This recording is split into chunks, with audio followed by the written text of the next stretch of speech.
Vou começar por pedir, vou apresentando cada um dos oradores e pedir a cada um que fale cerca de 10 minutos, faça uma apresentação de cerca de 10 minutos.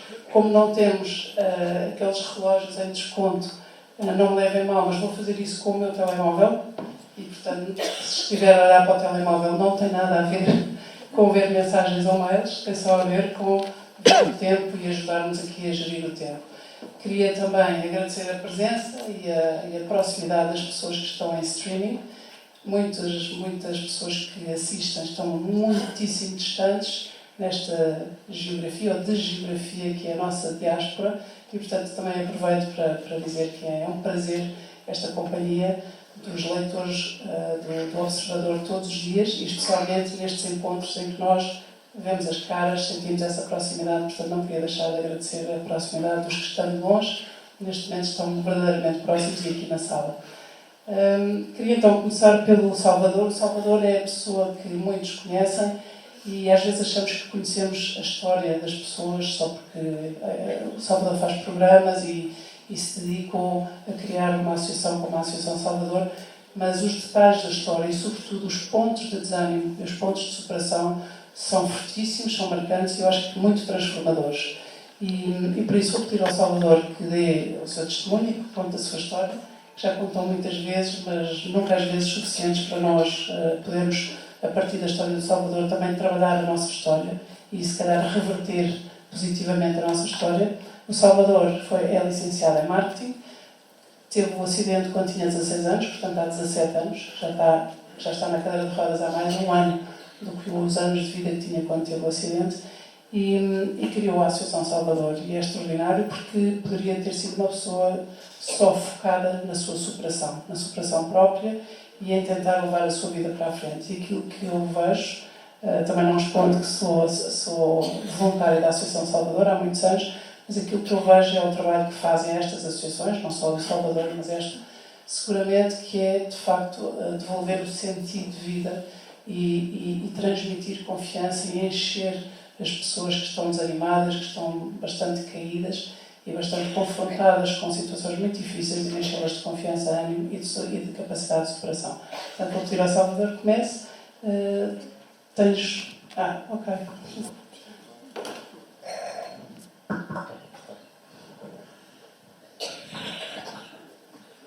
Eu não consigo agarrar o microfone, temos que embora um bocadinho, já arranjamos aqui uma estratégia.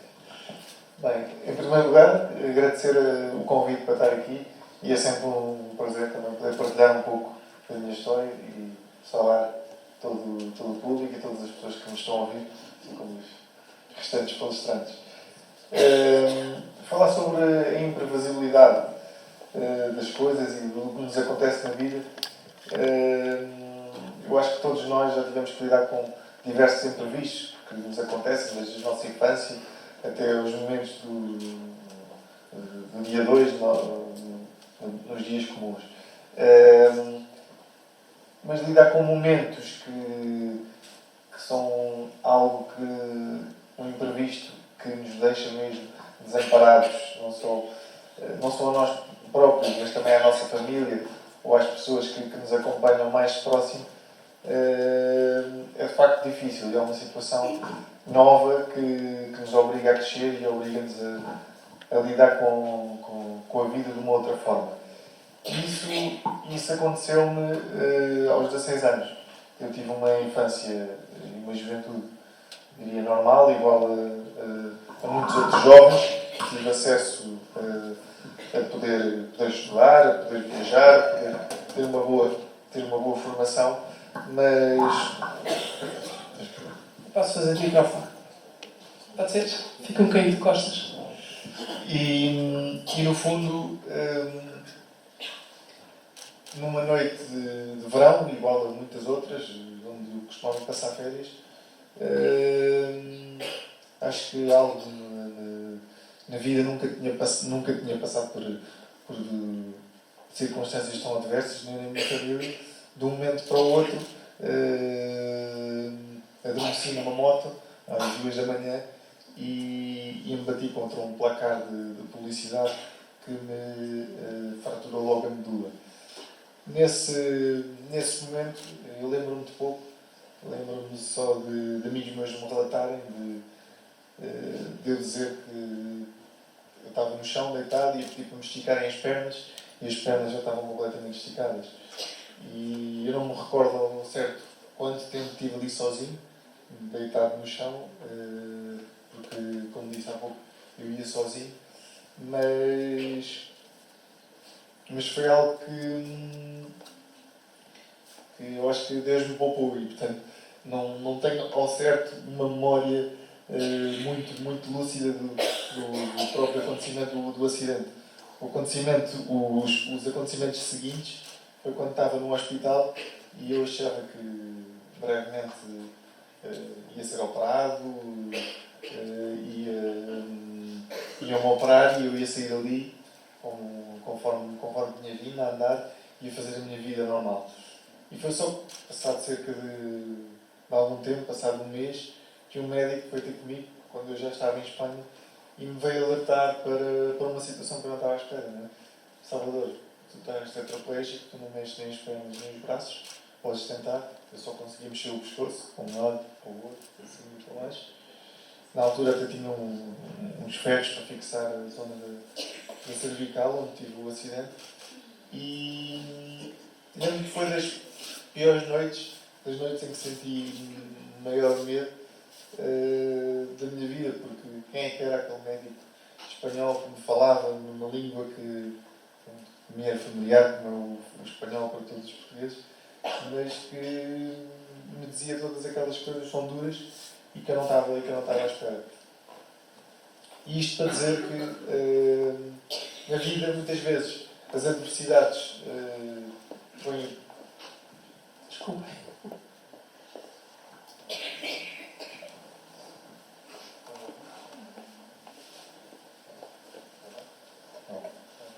Já está. Obrigado. Tá. Sim, sim.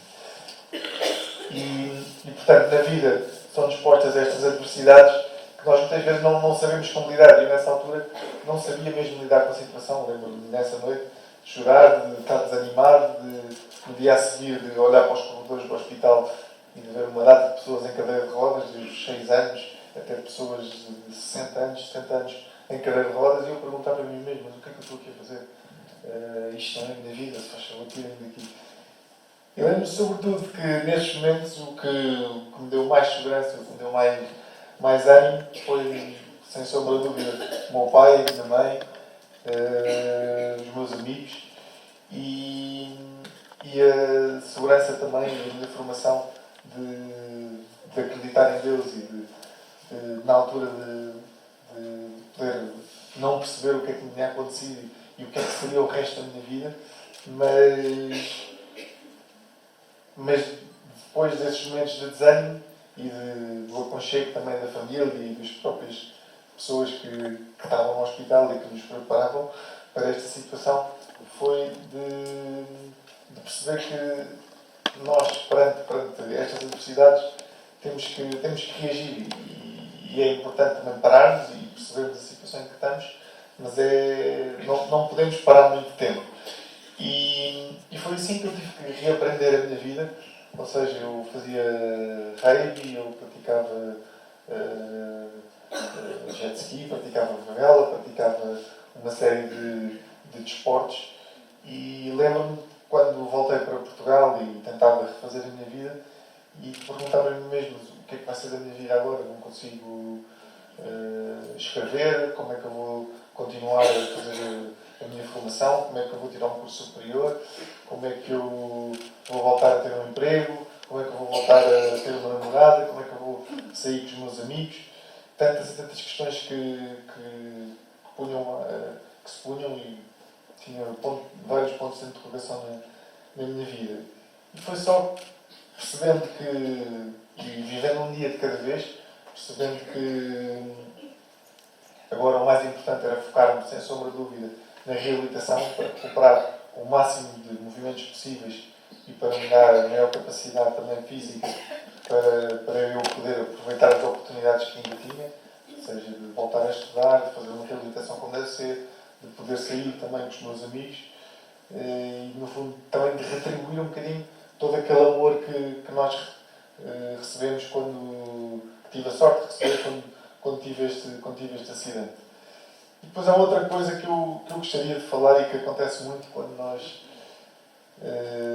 estamos perante as adversidades. Eu acho que, maioritariamente das vezes, nós só nos descobrimos que temos forças para lidar com as situações, com determinadas situações, quando somos postos à prova. Se eu nunca tivesse tido um acidente de moto, se eu nunca tivesse tido numa cadeira de rodas, o mais provável era nunca ter criado uma associação, o mais provável era eu não estar aqui a falar e a ter este discurso com estas palavras, porque de facto a vida é assim mesmo e nós só nos descobrimos quando de facto somos obrigados a isso. E quando nós achamos que se me dissessem, se calhar há uns anos, que eu ia viver esta situação e ia ter que passar por isto e por esta situação, a minha primeira reação é não me digam uma coisa dessas que eu nunca vou ter forças para lidar com isso. Tanto eu como outras pessoas com deficiência com quem eu conheço, às vezes temos essas observações. Mas eu acho que acontece com todos nós, que só quando estamos perante um problema, seja um trabalho, seja uma entrega de um projeto que nós temos muito de fazer, seja uma perda de alguém, aí é que quando nós somos obrigados também a lidar com essas adversidades, eu acho que todos nós já experimentámos um pouco isso e nós depois descobrimos que de facto tínhamos aquela força e existia aquela energia dentro de nós. E portanto isso foi fundamental também para eu me descobrir. Outra das coisas que ao longo deste tempo que eu tenho descoberto e que às vezes poderia ser um clichê dizer isto, mas é uma pessoa estar grata todos os dias por aquilo que tem. Não é? E eu todos os dias tento de manhã e à noite estar grato por 3 coisas. Seja pelo céu azul e limpo que nós temos aqui em Portugal, seja por um olhar ou por uma pessoa com quem me cruzei nesse dia e me disse algo de bom que não estava à espera, seja simplesmente por ligar a torneira nesse dia e poder tomar um banho de água quente. E às vezes são pequenas coisas que nós damos por garantidas e essa gratidão e nós podemos estar gratos e sabermos dar valor a essas pequenas coisas, depois dão logo um imenso prazer e uma nova forma também de nós estarmos perante a vida. Porque às vezes estamos sempre na expectativa, não me acontece isto, não me acontece aquilo, e o que eu gostava mesmo era de fazer isto e de ter aquilo e aquela pessoa, nunca mais. Não gosto nada de te interromper, mas é que já passaram 10 minutos. E por isso vou pedir à Joana, já disseste imensas coisas, depois vamos falar e vamos poder continuar. Aliás, o Salvador tem um vídeo, depois sei que ele vai querer mostrar, mas vou pedir à Joana.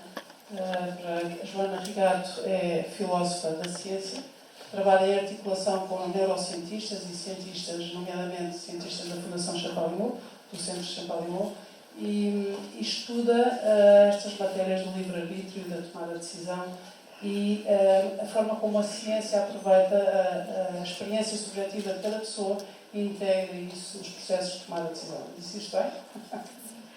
Joana, eu acho que há aí microfones e, portanto, eu vou aqui controlando o tempo mais ou menos para termos, de facto, tempo depois para a conversa. Não é bem mal interromper. Está a funcionar? Então, olá, boa tarde a todos. Muito obrigada à Laurinda e ao Observador por esta oportunidade. Então, queria começar já por dizer que quando me convidaram para vir falar aqui hoje, eu pensei, bom, o que seria mais indicado era terem aqui um psicólogo, uma psicóloga a falar sobre os recursos que as pessoas têm, que os seres humanos têm para lidar com as situações de imprevisto e das partidas que a vida nos prega, mas não insistiram, queriam mesmo uma filósofa, e portanto agora vamos ver se eu consigo passar deste testemunho prático, muito concreto do Salvador, para um discurso mais teórico, sem vos aborrecer e conseguindo manter o vosso interesse. Então eu pensei em refletir aqui convosco acerca da relação entre a imprevisibilidade da vida, que é o tema de hoje, e a liberdade, que é o tema de que eu mais me ocupo, ou que mais me ocupei nos últimos anos. Então queria começar por pensar nos momentos de tomada de decisão mais cruciais da nossa vida. Quando nós estamos perante esses momentos de tomada de decisão, sentimos que a decisão que tomamos é tanto mais nossa, tanto mais está na nossa responsabilidade e temos mérito por aquilo que decidimos, quanto mais as causas das nossas decisões estão em nós e não fora de nós. E queria refletir convosco com a ajuda de 2 exemplos. Imaginemos uma pessoa que nasceu numa família de médicos, toda a gente sempre foi para a medicina, que tem imensas conversas à mesa acerca de questões médicas, sempre andou com familiaridade nos hospitais, tem uma boa cabeça que a ajuda a tirar boas notas, tem imensos livros em casa, tem recursos económicos que lhe permitem estudar onde quiser. Essa pessoa esforça-se, obviamente, para poder entrar para o curso de medicina, mas quando realmente consegue entrar,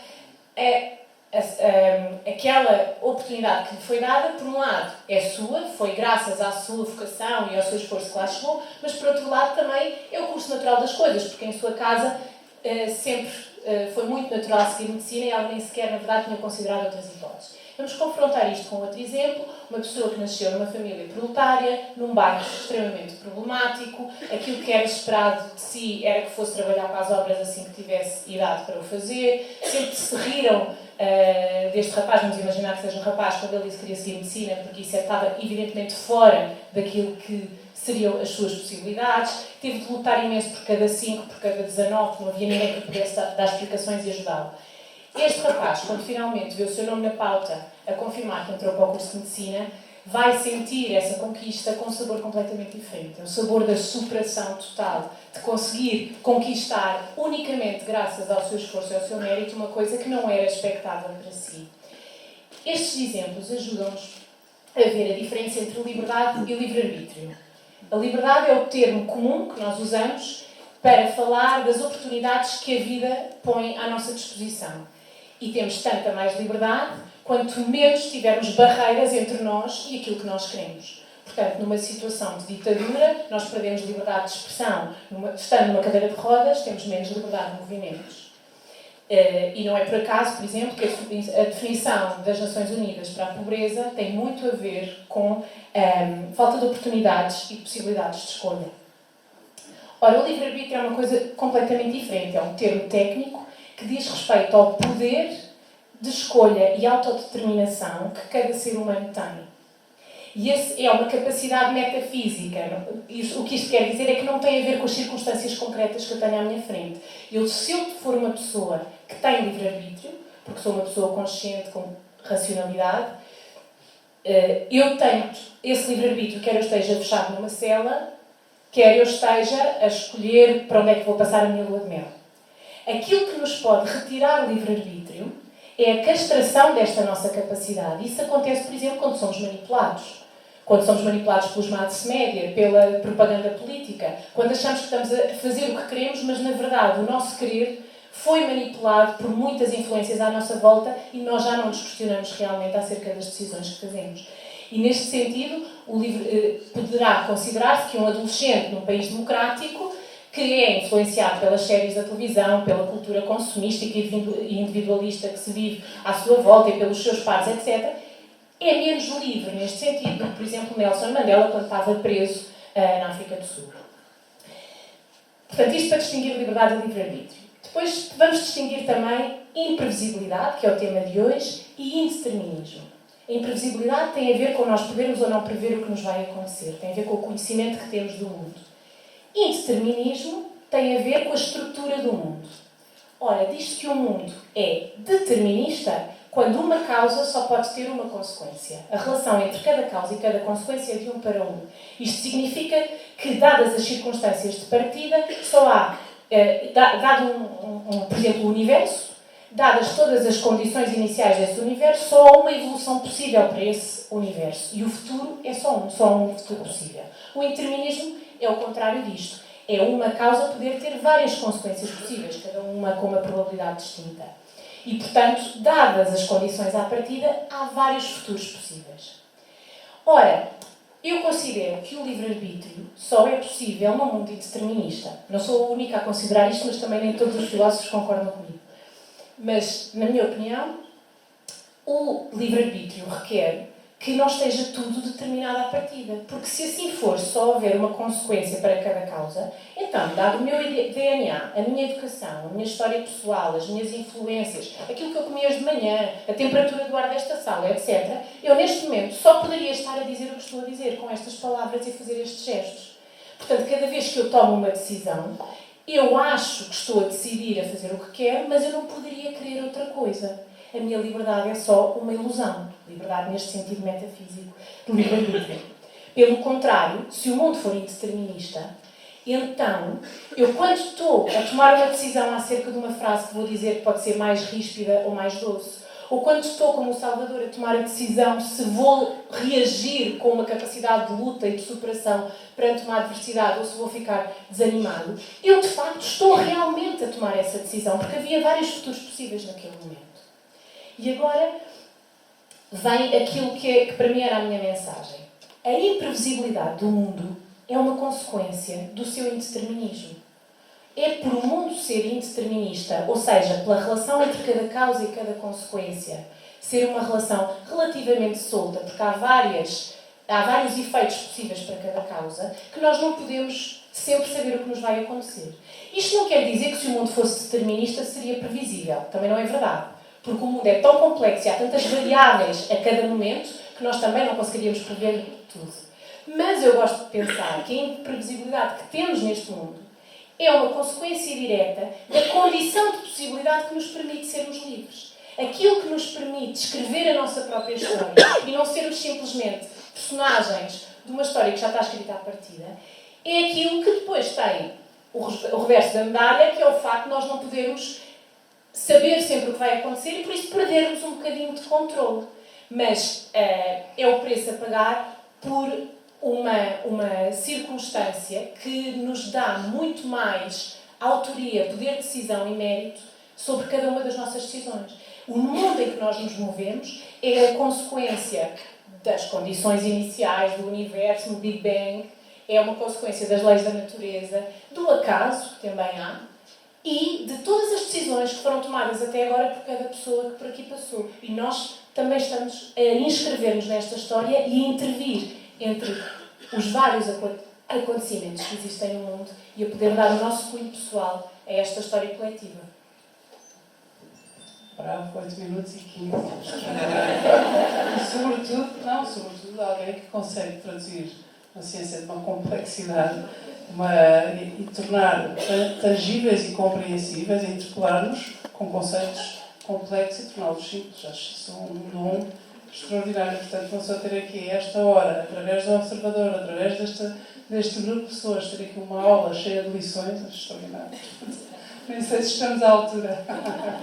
Tiago Marques é um neurocientista, tem 31 anos e estuda o processo de organização ou de captação de processamento do cérebro a partir da visão, a partir daquilo que capta através do olhar e depois também como é que toma as decisões em função daquilo que é e daquilo que processa neurologicamente.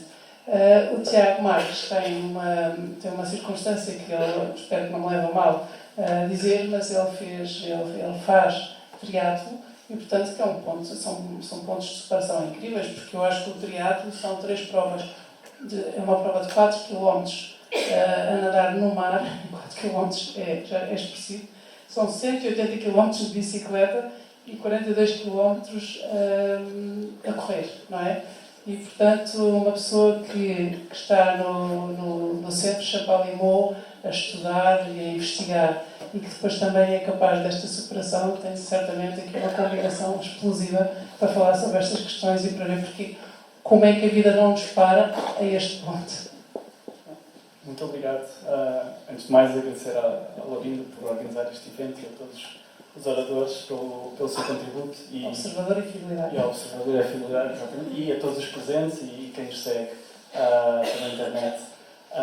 Como foi dito, eu estudo o funcionamento do cérebro, é isso que eu tento fazer no meu dia-a-dia, e uma das principais funções do cérebro é precisamente tentar fazer previsões. Nós vivemos num mundo em constante mudança e a nossa sobrevivência depende precisamente da capacidade de conseguirmos antecipar aquilo que nos rodeia e de agir ao nosso ambiente desta forma, em antecipação. E pronto, isso é uma condição fundamental para a nossa sobrevivência. E lá está. E daí muitas pessoas dizerem, muitos cientistas dizem que o cérebro é uma máquina de fazer previsões. Bom, como é que isto acontece?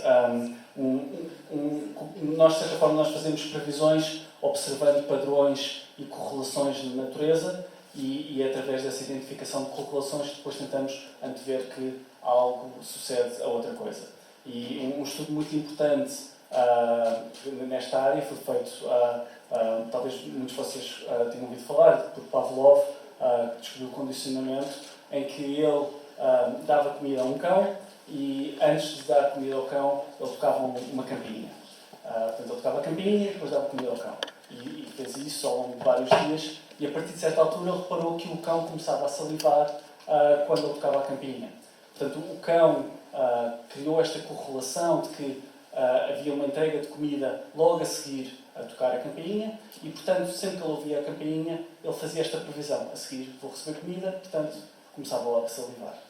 E, portanto, esta capacidade de fazer previsões não é só nossa, não é humana, mas nós partilhamos com muitos animais. E nós, em neurociência, tentamos perceber como é que o nosso cérebro faz isso. E ainda há muito que não se sabe, mas uma ideia importante a ter é que existe uma substância bastante interessante, o neurotransmissor, que é a dopamina, que está associada a muitas sensações de bem-estar, de recompensa. Portanto, sempre que fazemos algo que nos dá prazer, existe uma libertação de dopamina em determinadas regiões do nosso cérebro. O que foi descoberto é que, portanto, a libertação de dopamina não acontece só quando existe essa recompensa, mas no caso do cão de Pavlov, ou também em nós, quando nós estabelecemos esta correlação de que um certo estímulo vai anteceder uma recompensa, a libertação passa-se a dar no estímulo. E, portanto, identificou-se a dopamina como um sinal de previsão. Portanto, a dopamina não simboliza a recompensa em si, mas simboliza que há uma previsão de que algo vai acontecer.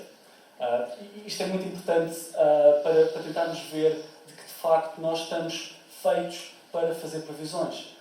Fazer previsões foi algo que foi fundamental para a nossa sobrevivência e portanto, de certa forma, não vou dizer que nos limita, mas é uma característica do nosso cérebro. Isto pode levantar também alguns problemas, porque, como foi dito, nós vivemos numa sociedade extremamente complexa e imprevisível. E nós temos esta tendência de tentar prever coisas e de tentar controlar ao máximo todos os aspectos da nossa vida, mas isso é impossível. É impossível porque não depende de nós, e mesmo que não dependa de nós, são modelos extremamente complicados, são sistemas caóticos, em que é muito difícil conseguir, conhecendo toda a situação atual, prever como é que vai ser o amanhã. E isto não se aplica só a eventos pessoais, a acidentes que nos possam acontecer a nós, mas também a eventos em sociedade, como desde o aparecimento de guerras, ou até, por exemplo, pegando num caso recente, nas últimas eleições do Presidente dos Estados Unidos da América, em que qualquer previsão apontava que a vencedora iria ser a Hillary Clinton e que depois não foi isso que aconteceu. E mesmo os maiores peritos de previsões todos levavam a apontar nesse sentido e depois ganhou o Donald Trump. E as mesmas pessoas que faziam essas previsões, passado alguns dias, vêm a descobrir, a identificar causas que levaram ao sucedido. Mas nós temos esta tendência muito biológica de tentar fazer previsões e depois, quando essas previsões falham, de tentar encontrar justificações para o motivo pelo qual as previsões falharam. Pronto, isto de certa forma, não é nós contra o mundo, mas nós temos esta tendência e A única coisa que acho que nós conseguimos prever é que algo imprevisível vai acontecer. Não sabemos o quê, mas é verdade, porque o imprevisto e a imprevisibilidade é algo que é inerente à nossa sociedade. E o que é que a ciência pode fazer em relação a isto? Bom, por um lado, a ciência, em particular a neurociência, tenta perceber como é que o nosso cérebro funciona, como é que nós lidamos com o imprevisto, como é que nós lidamos com as previsões. Por outro lado, também deve-se à ciência muito progresso que tem sido feito a nível para lidar com os maus imprevistos, com acidentes, quer a nível de diagnósticos de doenças. A ciência continua a avançar e nós tentamos sempre arranjar novos tratamentos para as doenças que nos afligem, como também há acidentes. E nesse sentido, a ciência, e em particular a neurociência, também tem vindo a evoluir muito, a fornecer meios e tecnologias a pessoas de lidar com algumas infelicidades que a vida lhes deu. Mas eu queria deixar também em nota positiva, porque nós temos a tendência a falar que o inesperado, o imprevisível, como sendo algo mau, mas isso nem sempre é verdade. O mundo é imprevisível e tanto podem vir imprevisíveis maus, mas também podem vir imprevisíveis bons. E isto aplica-se não só às nossas vidas pessoais. Se vocês pensarem, talvez nos eventos mais marcantes das vossas vidas, a pessoa que encontraram, que partilharam, que acabaram por partilhar a vossa vida, ou o curso que escolheram, ou muitas coisas, talvez tenham-se devido a algum acaso ou a alguma felicidade que tenha acontecido num certo dia. Mas também na ciência, eu recebo muitas vezes as pessoas perguntam-me o que é que eu estudo e que aplicação vai ter aquilo que eu estudo. Na segunda questão da aplicação, eu não tenho uma resposta direta. Eu tento perceber como é que o cérebro funciona e com isso posso dizer, bom, percebendo mais como o cérebro funciona, vamos conseguir no futuro agir melhor sobre o cérebro e tratar doenças ou de certa forma, conseguir comunicar com o cérebro. Mas aquilo que eu vejo, e na ciência existem inúmeros casos de importantes descobertas científicas que foram feitas por mera imprevisibilidade. Estava-se a estudar algo e no fruto desse estudo depois veio-se a descobrir algo que tinha aplicação completamente diferente. E, portanto, a imprevisibilidade é algo que faz mesmo parte das nossas vidas, não só para o mal, mas também para o bom. Bom, e com isto termino. Bravo. Eu acho extraordinário também que façam uma espécie de imprevisibilidade de estimação. Ou seja, aquilo que nós temos tanto medo, de repente, através do testemunho do Salvador, que disse coisas extraordinárias e que, a partir da imprevisibilidade do grande acidente, ele consegue e sente que a vida dele, de alguma forma, tomou um rumo melhor e mais virado para os outros, o que é sempre extraordinário ouvir de alguém que atravessa o que o Salvador atravessa. E depois a questão filosófica, existencial, e esta questão neurológica, que é bom. É bom perder o medo, é bom gostar e acolher a imprevisibilidade. E agora ia pedir à doutora Maria João Salles Luís, que é da Comissão Executiva da Multicare, que representa aqui a Fidelidade e que conhece bem o programa WeCare, que é um programa que acompanha e integra ou reintegra grandes acidentados, no fundo grandes vítimas. Gostava que falasse sobre isto porque parece que foram treinados, parece que foram que ensaiaram, mas de facto o Tiago também dá essa deixa que é o que é que está pensado, quais são os meios técnicos e logísticos que existem para os grandes imprevistos, especialmente quando eles são difíceis. E o Tiago só gastou 7 minutos e um quarto. Só gastou. Portanto, eu não sei se isto está ligado. Está ligado? Está. Antes de mais, muito boa tarde a todos e quero agradecer-vos a estarem aqui porque me permitem à Fidelidade vir falar de um programa tão importante como é o programa WeCare, de que muito nos orgulhamos e que é um programa que está em evolução e provavelmente estará sempre em evolução.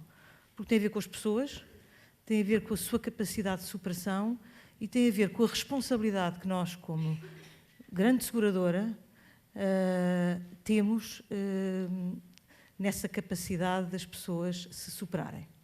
Este programa nasceu com o facto de nós nos termos apercebido, já deixou há muitos anos, de que os nossos acidentados eram fundamentalmente acidentados de estratos socioeconómicos desfavorecidos e, por isso, muitas vezes, nós pagávamos, em regra, uma indemnização e, por isso, muitas vezes ficavam desamparados, especialmente para os grandes incapacitados. As indemnizações eram pagas às famílias, muitas vezes, não eram aos próprios, e tivemos alguns casos que os acidentados desapareciam, especialmente quando eram imigrantes. Esta preocupação por continuar a acompanhar o acidentado nasceu fundamentalmente no ramo automóvel, que era um ramo onde nós indemnizávamos, pagávamos e não queríamos saber o que é que se passava com o nosso acidentado. E percebemos que não era esta a forma, de facto, de exercermos a nossa missão, aquilo para o qual existíamos. Porque as seguradoras, enfim, talvez pela sua própria natureza, a sua atividade, lidam diariamente com a perda. Este é um cotidiano que nós temos. Lidamos diariamente com a perda. Com a perda patrimonial, enfim, que nós consideramos que é menor, porque lidamos com a perda da integridade física. Lidamos com a dor, lidamos com a morte, lidamos com algo que é muito violento, que é a morte de uns filhos. E lidamos com isto que se passou ao Salvador, com a dependência total. E, portanto, temos uma responsabilidade enorme sobre o que fazemos relativamente a estas perdas. O programa WeCare está destinado fundamentalmente aos acidentados de automóveis, acidentados de trabalho. Acidentados de trabalho, nós, por força das nossas obrigações, por força da lei, sempre os acompanhamos. Mas também, a da altura, percebemos que não era a melhor forma, provavelmente o que estávamos a fazer. Porque nós acompanhávamos, sim senhora, ficou inválido, pagámos uma pensão, mas depois o que é que a pessoa faz com essa pensão, o que é que...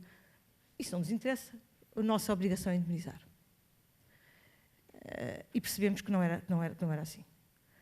Que o que deveríamos era acompanhar os acidentados e ajudá-los a reintegrarem-se, ajudá-los a encontrarem novamente uma profissão, ajudá-los a superarem-se.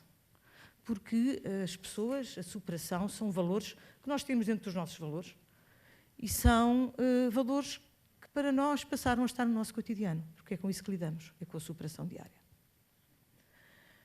Lançámos um programa, que é o programa WeCare, porque dissemos, para fazermos isto, temos que estar todos muito bem alinhados, e lançámos um programa WeCare, e que é um programa que tem já uma área própria, que integra enfermeiros, psicólogos, sociólogos, médicos, não de forma permanente, mas sempre que é necessário, e que acompanha os grandes sinistrados.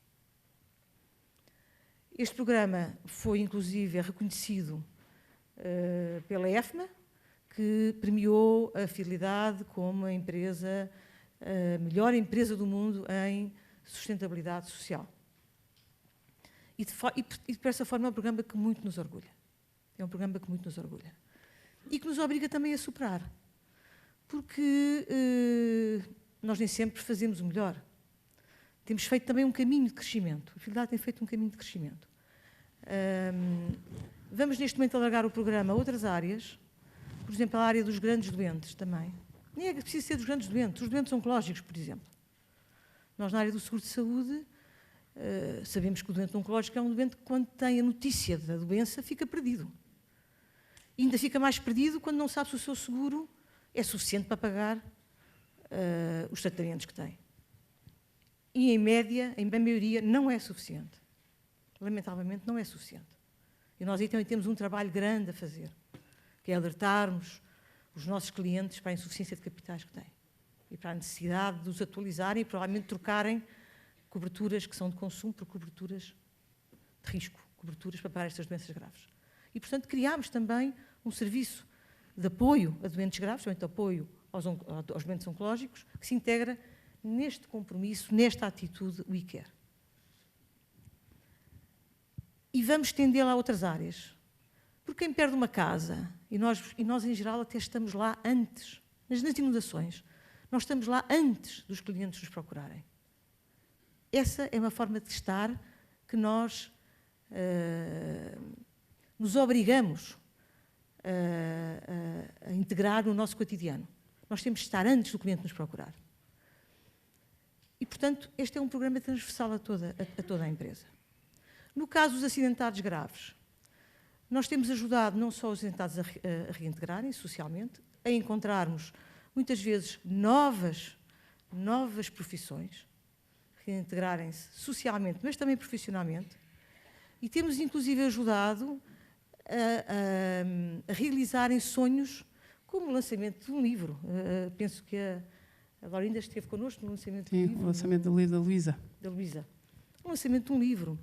Numa exposição de pintura de alguém que passou a pintar com a boca. Variedíssimas coisas. Portanto, nós estamos... O compromisso ICARE que nós assumimos é um compromisso que nos leva muito para além das nossas obrigações. Portanto, nós sentimos que o nosso dever é muito superior àquilo a que estamos obrigados. Por isso, voltando ao início, é um programa que não tem fim, não se conclui, é uma caminhada.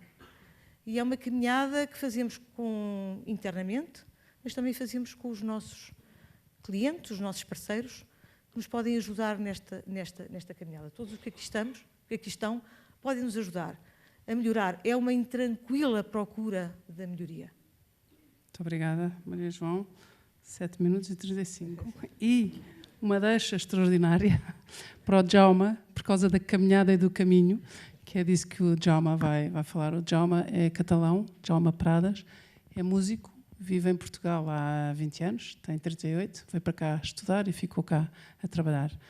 Essencialmente é baterista, mas não só, trabalha com muitos músicos, faz muita coisa na música, mas ele está aqui hoje num papel extraordinário e também muito comovente, que é o desafio que o Jaume lançou e acolheu à Mafalda Ribeiro, que tem uma doença, a doença dos ossos de vidro, que é osteogénese imperfeita, e que pode partir um osso se espirrar. E os dois o que fazem é, o Jaume é o cuidador da Mafalda, no sentido de cuidar da Mafalda quando ela precisa de levar injeções, de fazer coisas que são próprias da doença, mas também de cuidar, de realizar os sonhos da Mafalda e de também fazer caminho, como disse agora a Maria João Salles Luís. E portanto, vou pedir ao Jaume que primeiro que diga como é que isto tudo aconteceu. A Mafalda está aqui, portanto, a seguir também lhe vou perguntar, porque realmente para quem não pode dar um espirro, ou quem já partiu vários ossos porque deu um espirro, fazer maratonas, correr maratonas e arriscar de facto partir-se toda. Portanto, primeiro vamos ouvir o Jaume neste seu papel de cuidador e depois a Mafalda. Muito boa tarde.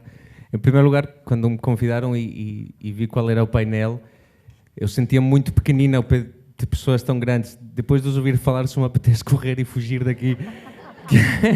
São incríveis.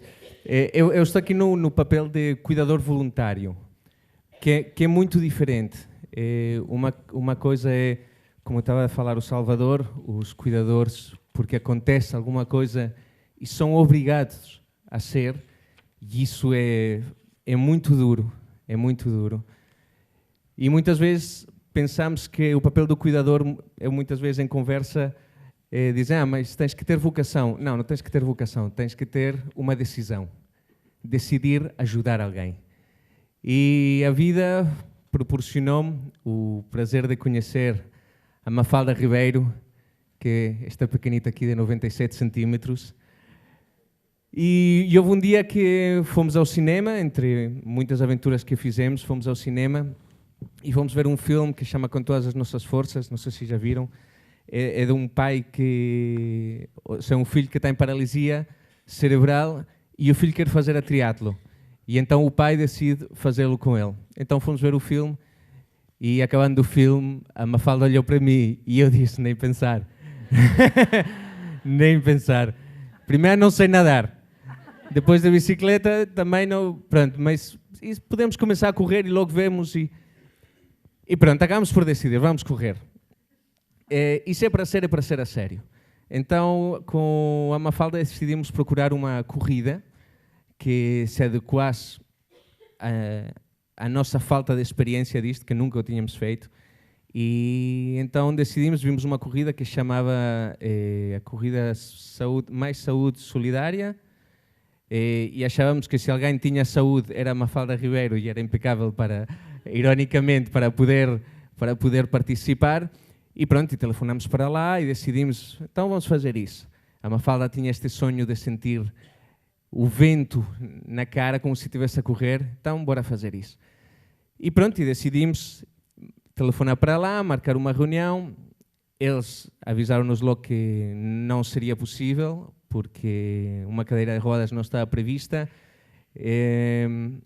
Mas a Mafalda insistiu, vá lá, vamos ver e tal. Então fomos ver, marcamos uma reunião e os organizadores da prova, muito sabiamente, tentaram fazer-nos desistir, porque mostraram-nos o percurso. O percurso, basicamente, era do estádio universitário até o Campo Grande, depois passar pelos túneis todos até o Saldanha e depois voltar para trás e fazer exatamente a mesma coisa. E eu, quando olhei o percurso, disse, é óbvio que não vamos fazer isto, Mafalda. Só que depois, quando olhas para uma pessoa que está ao teu lado deste tamanho, com os olhinhos... Estão a ver o gato das botas? Aqueles olhinhos assim. Então, vá lá, por favor. Então eu disse, olha, vamos fazer, logo se vê. Logo se vê. E dissemos, nós queremos fazer. Então nos fizeram assinar um seguro, tipo, a responsabilidade é vossa, nós não temos nada a ver com isso. E passámos por muitas coisas, aprendemos muito. A nossa relação cresceu imenso. Eu tive que aprender muita coisa. Eu sou músico, não sou atleta. Longe de fazer triatlons. Admiro imenso, admiro imenso. Nunca vou conseguir. Mesmo que a Mafalda queira, vou dar o contacto dela. Podes ir à vontade. A Mafalda também teve que desenvolver uma confiança enorme para comigo, porque daquilo que nós conseguimos pesquisar na internet, a Mafalda, do que conseguimos pesquisar, ok? Nunca há o 100%. A Mafalda é a única pessoa com esta doença que corre, porque a doença dos ossos de vidro se caracteriza sobretudo por isso, a fragilidade. E correr é uma coisa que não dá muita estabilidade, e a Mafalda decidiu arriscar. Queria. E isto para explicar-vos, mais ou menos no meio destas histórias todas, há coisas maravilhosas e nós aprendemos muito mais do que aquilo que nós damos, nós os cuidadores, mas muito mais. É impossível nós pensar minimamente que estamos a fazer alguma coisa pela pessoa. Não, a vida nos está a dar a opção de crescermos nós como pessoas. Aprendemos tanto, tanto. Havia alturas em que a Mafalda, há bocadinho estávamos a falar, vocês sabem, quando a minha mulher estava grávida, eu tinha enjoos, eu vomitava. E acontece isto muito nos casais, né? A Mafalda acontecia-lhe o mesmo, que era, estávamos a treinar, eu estava a correr, e ela, para. E o que é que foi? Tenho câmbrias. Ela sentada com câmbrias. E havia uma partilha incrível. E há uma coisa que a nós nos move. A Mafalda e a mim. Todos nós seguimos, de alguma forma, ou alguma referência, ou alguma pessoa que é importante para nós, ou tendências, ou ideias. E fora de qualquer religião, a Mafalda e eu somos fãs e seguidores de Jesus.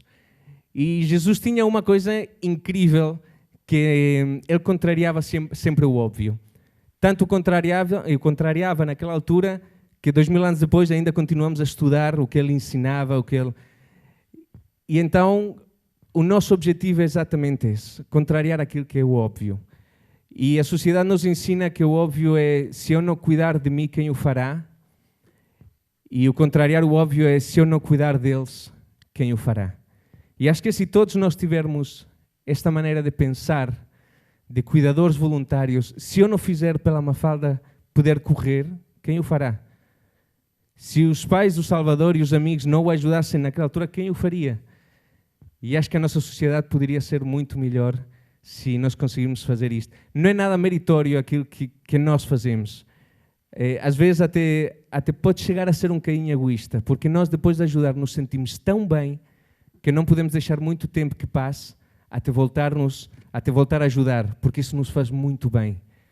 Mas é uma maneira egoísta de poder dar. E a Mafalda Ribeiro é minha... Se eu sou teu cuidador, tu és a minha quê? Não sei como é que se diz. Pronto, é quem me faz cansar. Basicamente é isso. E passa a vida toda a puxar-me. Chega uma altura que eu já não empurro, é ela que puxa. E há coisas lindas que aconteceram durante a corrida, num dos últimos... Podemos pedir para ver o vídeo, se calhar, e Sim, vendo o vídeo vais contando e nós vamos vendo as imagens? Não, porque o vídeo tem música. Ah, ok, desculpa. Mas é só isto. Das coisas mais hilariantes que nos aconteceu na corrida era já estávamos no quilómetro não sei quantos, já no último túnel a subir, eu já estava a transpirar, porque tudo isto levou meses de treino, porque eu sou músico, não sou atleta. E estávamos a subir, eu já estava a custar imenso. E ver pessoas a correr ao lado de nós. Dá-lhe Mafalda, força Mafalda! E a Mafalda sentada com o iPhone a filmar. E é uma sensação tão boa, né? Ela proporcionar uma experiência que, se eu não fizer, quem o fará? Não vou esperar que o do lado possa ajudar. E há muita gente que quer e precisa ser ajudada. E nós, como Jesus fazia, contrariamos o óbvio. Vamos lá nós, antes de que nos peçam ajuda. Vamos ver o vídeo?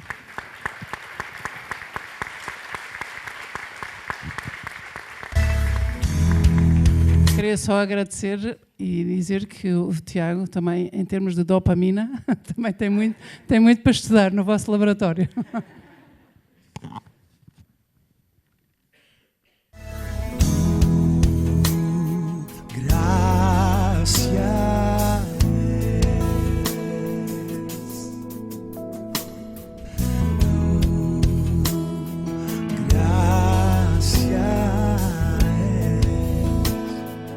Fuente de mi libertad,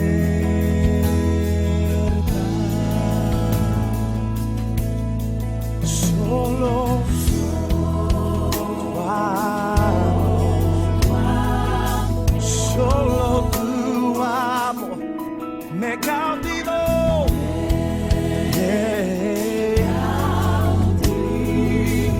Y tu voz me llama.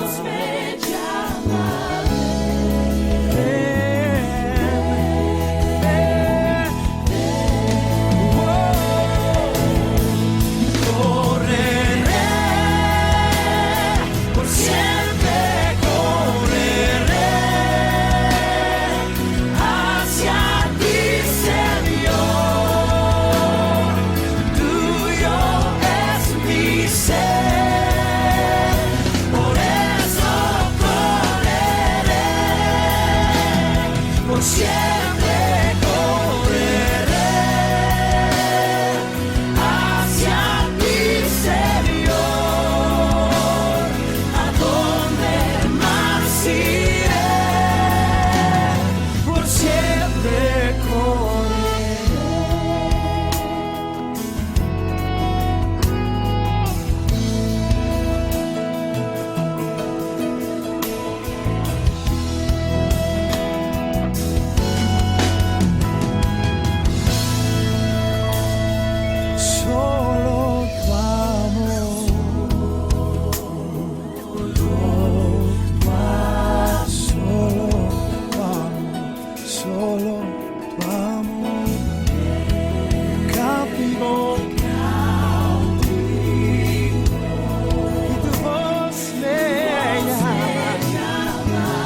não vale fazer chorar.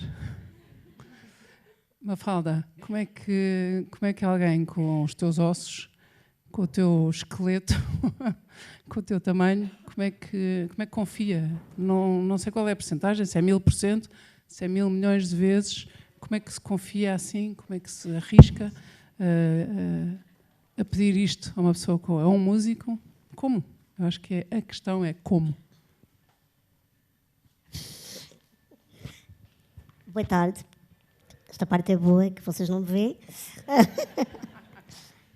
Mas por acaso, eu acho que Djalma, podias ir buscar a Mafaldinha e a Mafaldinha fica... Não, estou ótima aqui. Não, mas eu acho que estás melhor aqui.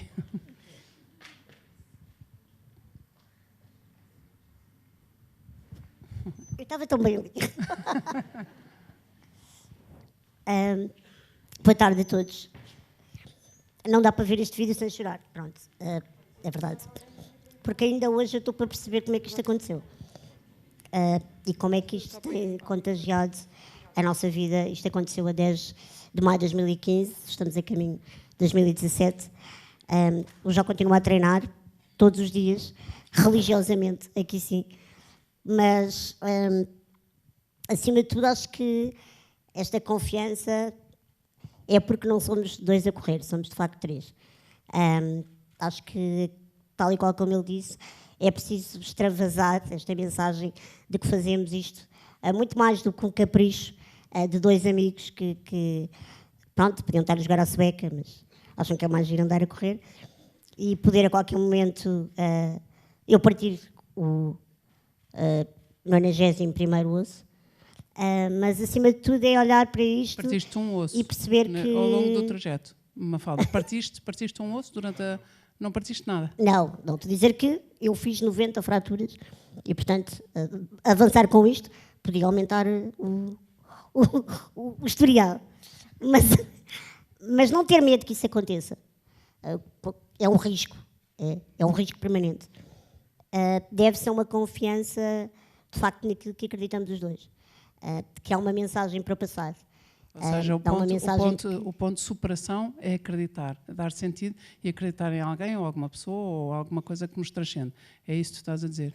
Completamente. Eu acho que o que falta às pessoas hoje em dia, e nós olhamos para isto e pensamos, ok, é uma prova, estamos a falar de desporto, isto vai muito para lá do desporto. O que acontece e aquilo que nós queremos com isto é ser, no fundo, um espelho daquilo que toda a gente com e sem deficiência pode fazer se olhar um bocadinho mais para o lado.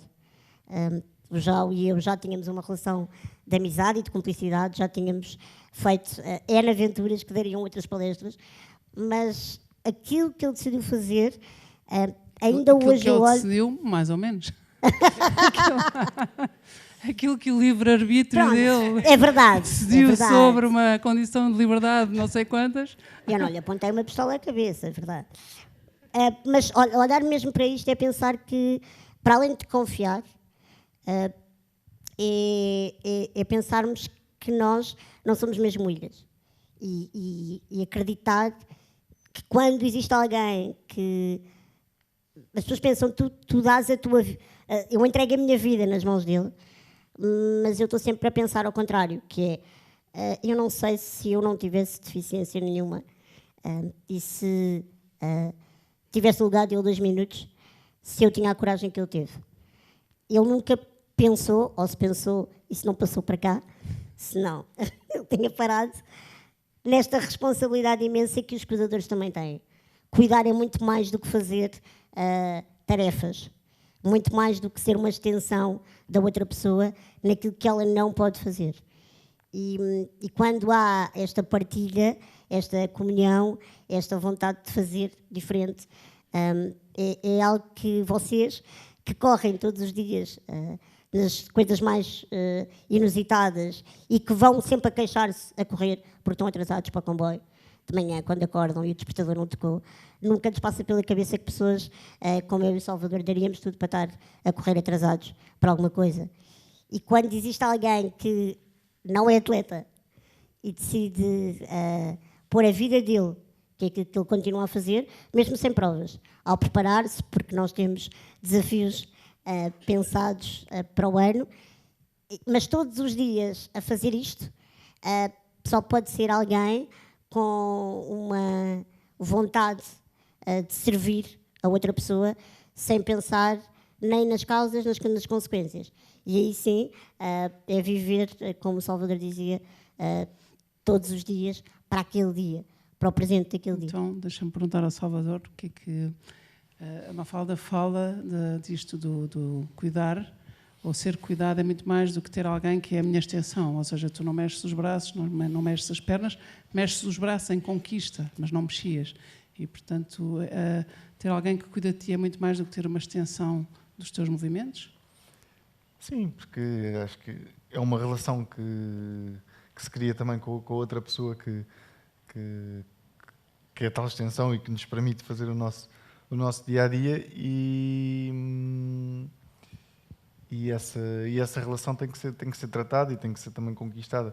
Não só nós conquistamos essa pessoa, mas também essa pessoa também conquistar um pouco da nossa confiança e do nosso temperamento e do nosso estar. E eu acho que depois isso também acontece com todo o tipo de relações, mas quem depende fisicamente de outros, isso ainda é mais acentuado.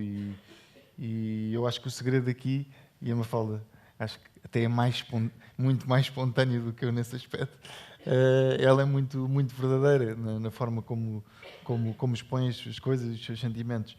E o próprio cuidador também tem que, ou quem está perante uma pessoa que depende fisicamente da outra, tem que ir percebendo, e isso vai-se lendo, não é?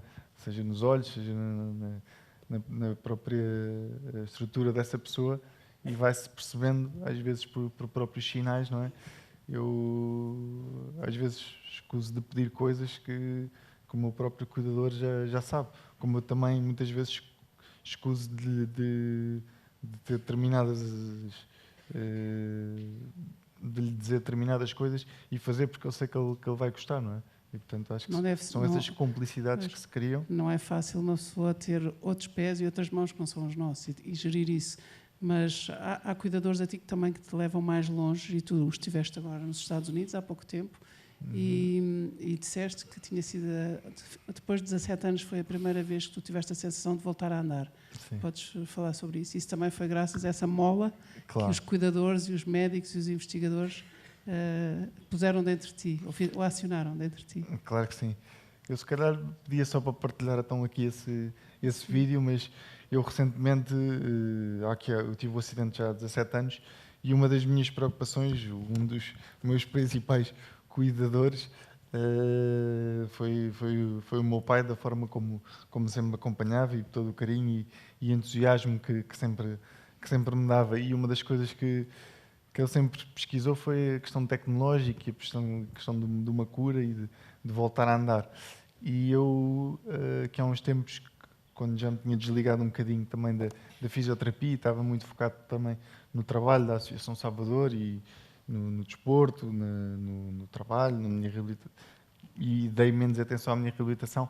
Há cerca de um ano atrás fui aos Estados Unidos fazer uma reabilitação onde eu achava que iria fazer alguns movimentos e iria trabalhar com eletroestimulação. E depois, para a minha surpresa, proporcionaram-me também voltar a andar com eletroestimulação. E peço para partilhar aqui um vídeo que para mim foi algo fantástico, ter só essa sensação. Isto tinha algum vídeo, mas tinha um som, mas não sei se dá para passar. A minha primeira vez na RT600, uma máquina que estimula os músculos das pernas e ao mesmo tempo todo seguro por este ginástica, e é ótimo que trabalha com os outros na posição de pé. Fazer 20 minutos.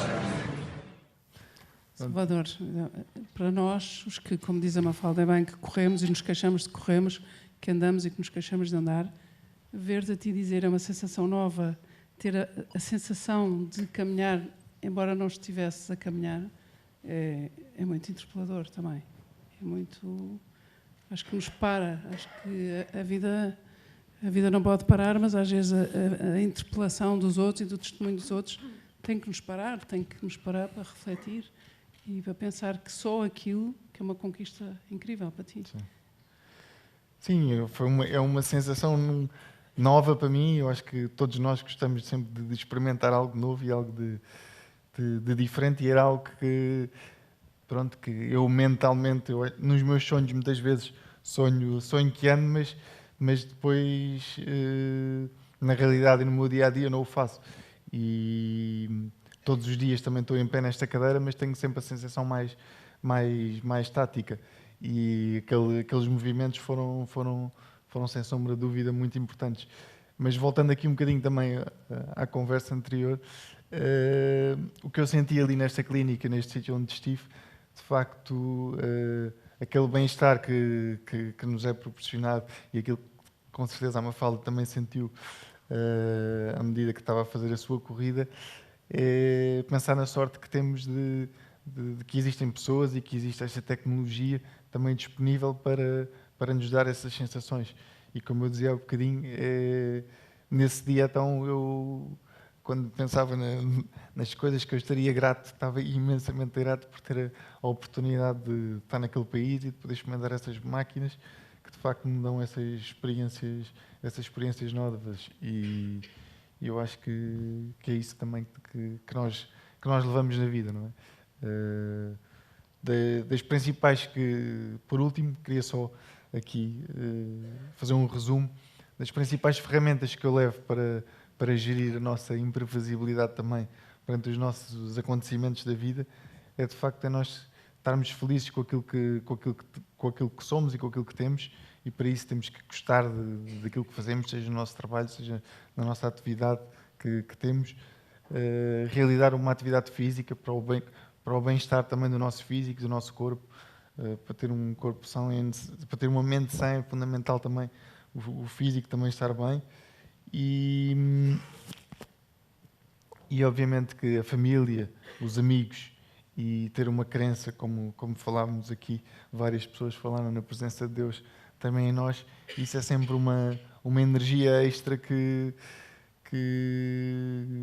não nos deixa perder o rumo à nossa vida e que permite que a vida nunca pare. Estão aqui duas cabeças científicas e o embaraço da escolha começa pelo Tiago ou começa pela Joana. Se calhar mas trabalha com os cientistas e é uma cabeça filosófica e existencial. Acho que se calhar ia perguntar ao Tiago, depois dos testemunhos de duas pessoas cujo cérebro é obrigado a processar muito a reação ao que é imprevisto, o que é que lhe ocorre dizer? Porque é tão vasto também aquilo que toca. Tudo aquilo que eu, apesar de ser neurocientista, eu trabalho num tema muito específico, em neurociência, e estou aqui a entrar em águas que são um pouco desconhecidas, mas aventurando-me, acho que foi aqui abordado diferentes temas, desde a superação, é um deles. O microfone, se calhar mais assim. Desde a superação, ou também falou-se muito de empatia, da ligação, e agora com o Salvador esta experiência do sentir andar, o que é que a ciência nos pode dizer? Bom, são tudo, portanto, mais a parte da superação e da empatia são questões que sem dúvida há neurocientistas que trabalham nelas, e é sabido alguns circuitos que se pensa que estão por detrás desta sensação de sentir alguém como uma extensão de nós próprios e pronto, que no fundo define a empatia, e é sem dúvida algo que nós pensamos que está no nosso cérebro, e há pessoas que estudam estas áreas.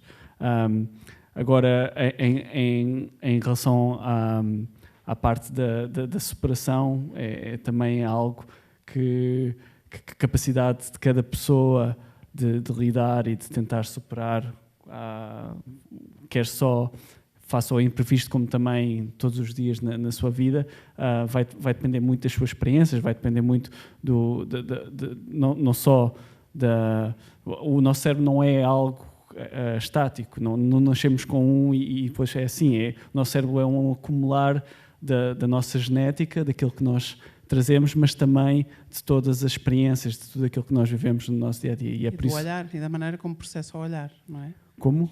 E desse cúmulo de olhares, da maneira como processa o olhar, aquilo que vê. Não é? Sim. Porque é a sua área. É só sim, estou a tentar ajudá-lo a chegar à sua área, porque eu fiz-lhe uma pergunta tão aberta que também não ajudei nada. Pronto, eu se calhar posso falar um pouco mais sobre, por exemplo, o progresso técnico tecnológico que está a ser feito para ajudar pessoas como, por exemplo, o Salvador. E eu não sei exatamente o que é que foi esta... Foi com a eletroestimulação, mas aquilo...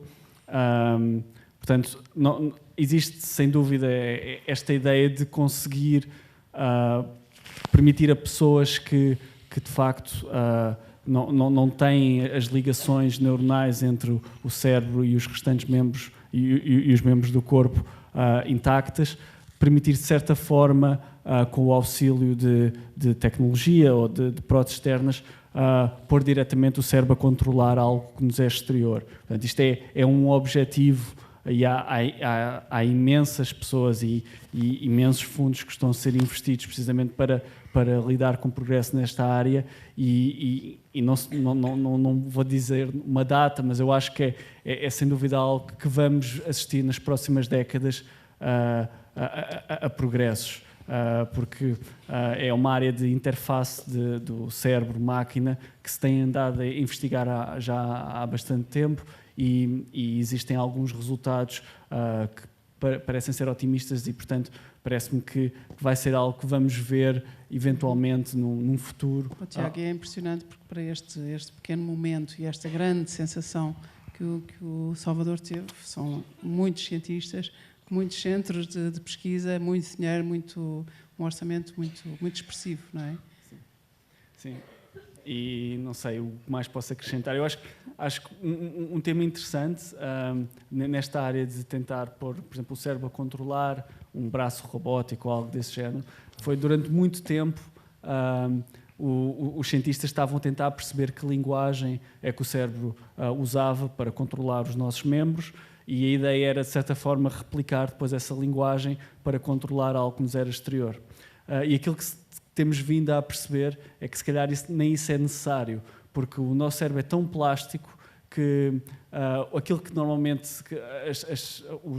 os maiores sucessos que se tem vindo a ter nesta área é mais de ligar o cérebro a algo exterior e depois treinar o cérebro a usar esse algo que lhe é externo. Portanto, nós temos essa capacidade o nosso cérebro tem essa capacidade de se mudar para controlar algo que não foi feito para controlar. E não tem de ser necessariamente usando a mesma linguagem que usa para controlar o braço ou uma perna. E, portanto, isto abre-nos possibilidades para o futuro. Também abre aqui um campo de possibilidades de perguntas à Joana. Joana, toda esta questão é uma questão realmente filosófica, existencial, a atitude, a superação, porque é que uns de nós desanimam, porque é que às vezes desanimamos e com coisas muitíssimo menores, porque é que quando somos atravessados de grandes acidentes, quando nos sentimos mais vítimas, somos capazes de nos superar. Há duas coisas que eu estou aqui a pensar que é interessante em relação a isso. Por um lado, o perceber que o sofrimento é uma coisa completamente subjetiva.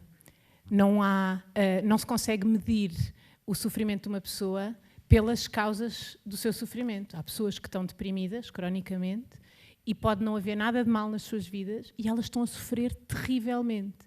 E há pessoas que podem ter muito menos condições e têm imensas razões para sofrer, e nós conhecemos de certeza, todos nós, imensos exemplos, aquelas pessoas que têm uma vida cheia de azares e cheia de dificuldades e que são para nós um exemplo inspirador de dar a volta por cima, de alegria, etc. E isso, lá está, tem a ver com a sorte e o azar que as pessoas têm à partida, às vezes nascer com determinado caráter ou com outro. Mas o que eu penso que é muito interessante é que, às vezes, pessoas que precisamente de antes se queixavam muito mais facilmente, quando se deparam com um desafio realmente grande, encontram em si os recursos, como Salvador dizia, para, de repente, passarem a dar graças simplesmente por terem água quente. E isso, para mim, leva-me para outra questão, que é a questão da consciência.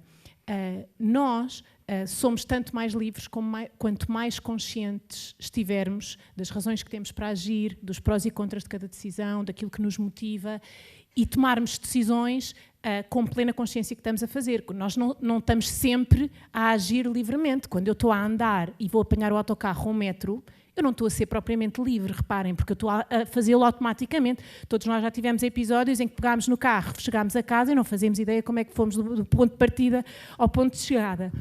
O que é assustador. Mas isto para dizer que nós, apesar de termos a capacidade, o tal livre-arbítrio, para agir livremente, muitas vezes simplesmente não exercemos esse livre-arbítrio porque isso não nos é requerido.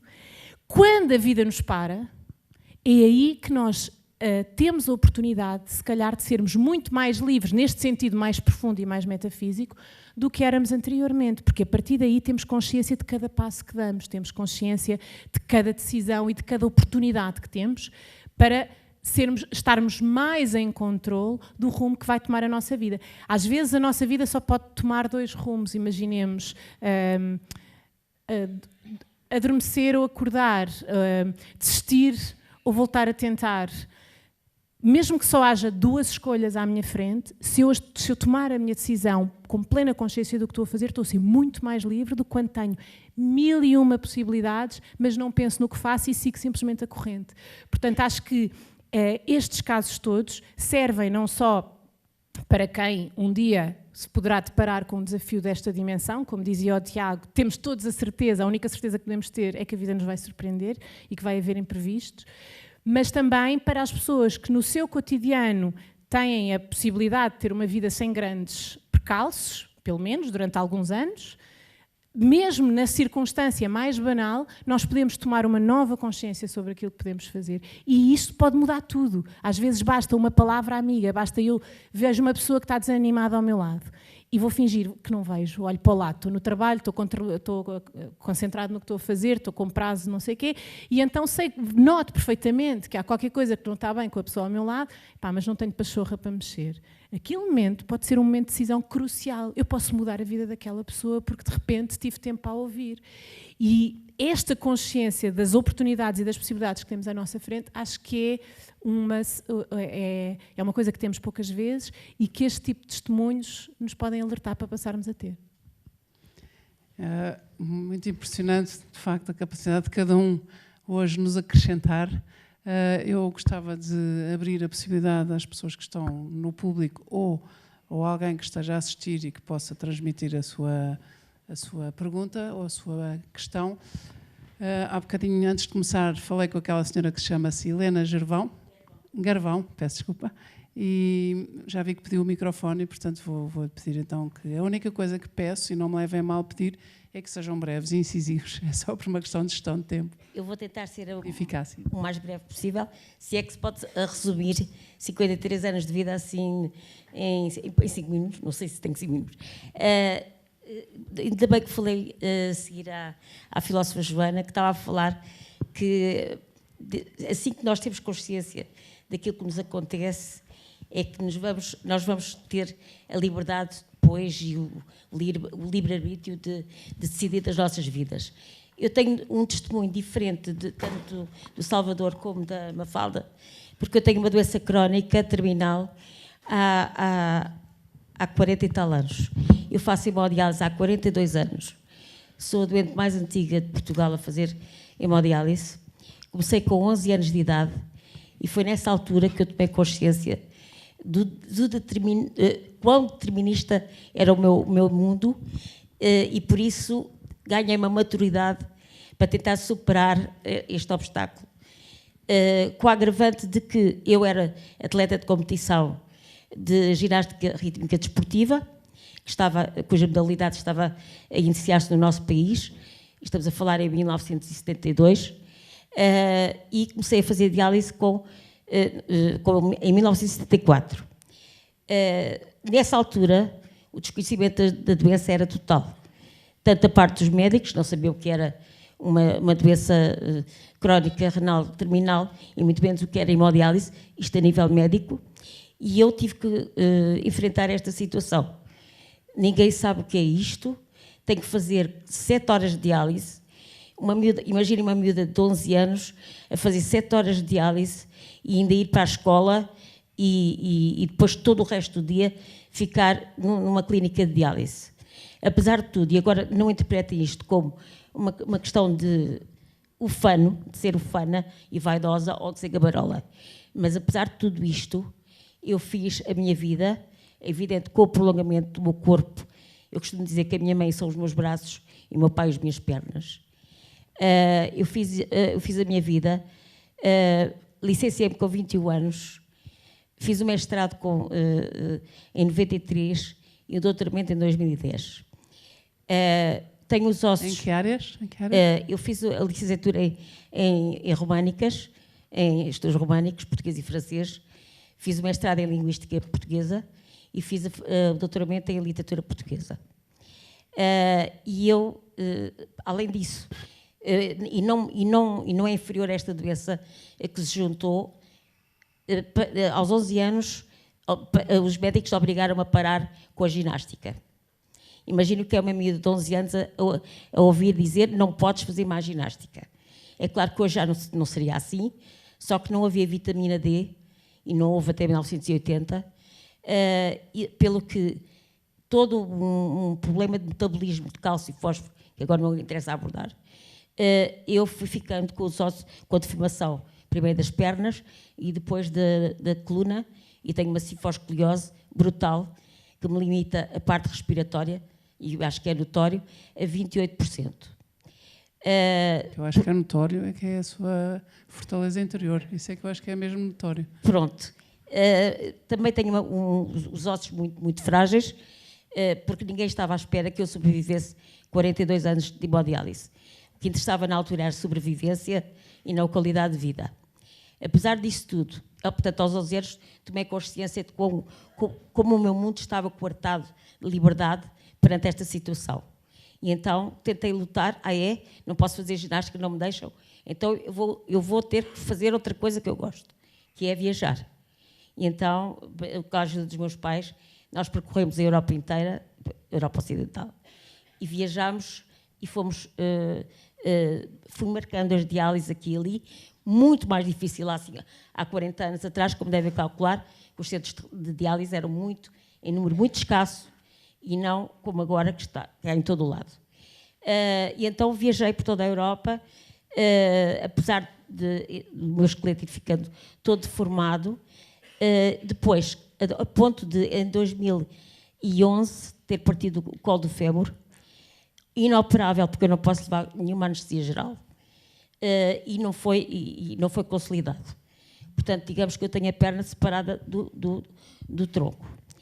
E depois, há 5 meses, soube que tinha um cancro mamário. Um cancro mamário que neste momento eu fui operada há 10 dias, há 12 dias estou aqui ainda um bocadinho combalida, mas não quis deixar estar presente, porque eu acho que todos nós, todos os testemunhos de vida, dei aulas durante 30 anos, esqueci-me de dizer isso, dei aulas durante 30 anos, só porque formei há 2, por incapacidade física, porque eu estava a dar aulas no curso de noturno e iria passar para o curso diurno, e aí já não teria forças para lidar com adolescentes e a tempo inteiro. O cancro mamário, estou agora em fase, fui operada e vou ter que fazer radioterapia inevitavelmente. Helena, posso-lhe só, é só porque são já 7h40 e nós temos que acabar às 8. Eu sei que era... Não, queria só se não levar a mal, que eu lhe pergunto o que é que fez com que a vida não parasse para si? A vida não podia parar para mim, porque para já eu tenho um espírito muito ambicioso e muito livre.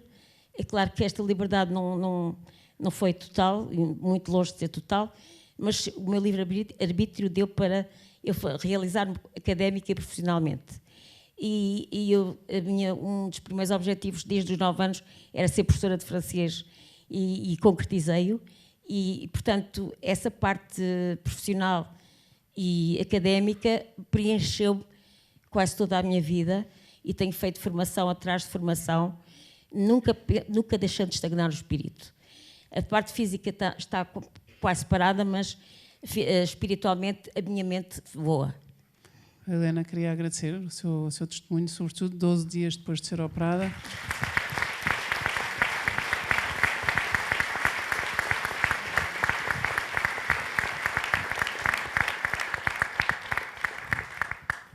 que todos o que nos dizem é que tudo é relativo também, não é? Ou seja, mais ou menos determinista, mais ou menos imprevisto, tudo é muito relativo. Gostava de a ver, a Joana tem alguma coisa a dizer, eu acho que a maneira como fica dinamicamente. Não me faça isto, depois deste testemunho vamos passar a outra pessoa, que senão vou fazer decair aqui o tom. Não vai. Aquilo que eu acho que a Helena marca e o Jaume e a Mafalda e a Maria João e o Tiago e cada um, a Joana e o Salvador, é que marca ou há um sentido, ou há um propósito, ou há um desejo, ou há um sonho, ou há uma ambição, e esses são os pontos de superação para além do pai e da mãe, para além dos amigos, para além dos voluntários à força, que são músicos e que têm que se fazer atletas, e por isso esta parte, esta dimensão de dar sentido. Aquilo que para mim é o testemunho, como é que se chama? Desculpa. Helena. O testemunho da Helena vem ser o exemplo perfeito daquilo que eu tinha tentado transmitir inicialmente. Portanto, a sua liberdade foi completamente limitada. Completamente não, mas em grande grau foi limitada numa idade tão tenra. É muito comovedor pensar realmente uma criança que está a sonhar com tudo e de repente são-lhe cortadas as vasas. Mas o seu espírito era livre. E se calhar foi tanto mais livre, ao longo da sua vida teve tanto mais controle sobre cada decisão que tomou, precisamente porque se deixasse fugir esse controle interior, então aí é que já nada lhe restava. Portanto, o espírito é completamente superior, o espírito que cada um interpreta como for, se calhar os cientistas vão considerar que o espírito é o nosso cérebro, quem tem fé considera que o espírito é qualquer coisa para além do corpo, cada um interpreta o espírito como for, mas sem dúvida é a parte de nós em que está a nossa profunda identidade. O nosso corpo pode nos pregar partidas, as nossas circunstâncias podem ser as circunstâncias de uma cadeira de rodas, mas aquilo que é a nossa força de vontade é qualquer coisa que se eleva, isso não há dúvida nenhuma. Isto é o exemplo perfeito daquilo que eu tinha querido transmitir inicialmente. E tinha começado por dizer com o Nelson Mandela, não é? Exatamente. Numa cela, ou que os prisioneiros de Auschwitz, ou o que quer que seja, que são pessoas que se elevam acima das circunstâncias. Às vezes este sentido corrente que nós usamos, com que usamos a palavra de liberdade, não é? Os adolescentes usam a palavra liberdade num sentido muito pobre, que é o sentido de poder fazer tantas mais coisas quanto possível, não é? Eu quero poder fazer tudo o que eu quero. Eu sou mais livre se puder fazer tudo o que eu quero. Agora, aquilo que estamos a falar é um sentido muito mais profundo de liberdade, que é o tal livre-arbítrio. O que é que eu posso querer? Será que a minha vontade pode se expandir para lá daquilo que a vida me oferece? Isso é outro nível. Isto é claríssimo neste exemplo. Olha, desculpa, posso só acrescentar uma coisa? Eu acho que tenho a certeza, até porque nós nos conhecemos, que o Salvador partilha da mesma opinião que eu vou dizer é grave agora. Porque ouvir este testemunho às vezes leva-nos a pensar aquela coisa do isto é incrível, que força da natureza, não é? Que exemplo de vida, é fabuloso. E eu queria só deixar aqui a nota de que, para vocês que nunca passaram por uma doença destas, incapacitante, não se imaginam que é estar no meu lugar, no lugar daquela senhora ou do Salvador, pensam, ok, isto é fantástico, mas e no dia-a-dia, nos meus problemas diários, nas minhas depressões, nos meus sofrimentos, nas minhas dores, que não têm nada a ver com algo que me pare e que se veja, não é, fisicamente, não há uma cadeira de rodas. Como é que eu me posso pôr no papel? Eu jamais me vou identificar com eles, porque os meus problemas não são aqueles. Eu acho que aquilo só que eu queria deixar era que vocês que estão a ouvir estas histórias, e esta senhora inspirou-me profundamente a mim, e o Salvador é uma das minhas inspirações há muitos anos, e vocês pensam, está bem, mas eles são mais ou menos, não é, da mesma espécie. Não somos. Não somos, porque o Salvador reaprendeu a viver e eu sempre vivi assim, por exemplo. Portanto, sim, se há heróis, é ele, não sou eu. E vocês pensam, ok, então como é que nós nos podemos identificar com essas pessoas?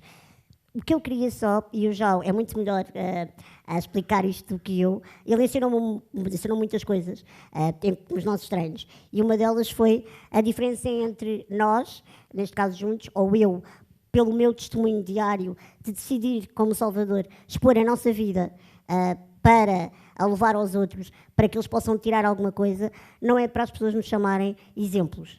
Nós não queremos ser exemplos. E eu pensava, ok, mas as pessoas passam a vida a dizer-nos isso, não é? Como é que nós nos explicamos que não é isso? E o João ensinou uma diferença entre ser um exemplo e ser influência. Esta frase é mesmo dele, que é muito diferente. Um exemplo é aquilo que nós olhamos e vemos na prateleira. E vocês estão aqui sentados e ouviram as nossas histórias e pensam, aí é brutal. E saem daqui, mantêm isto e amanhã continuam a queixar-se de tudo, porque está a chover, porque está frio, porque está calor. E de repente esquecem-se tudo o que aconteceu aqui e das nossas vidas, que para vocês são um exemplo. Nós de sermos influência, significa que vocês vão sair daqui e fazer alguma coisa. E acho que é isso que o João mencionou, porque ele é uma influência na minha vida, porque ele fez alguma coisa e não tinha nada que o incapacitasse ou que o imobilizasse, ele decidiu fazer diferente. Portanto, quando ele perguntava o que é que eu sou dele, tendo em conta que ele é meu cuidador, eu sou uma aprendiz daquilo que ele faz todos os dias. É isso. Obrigada.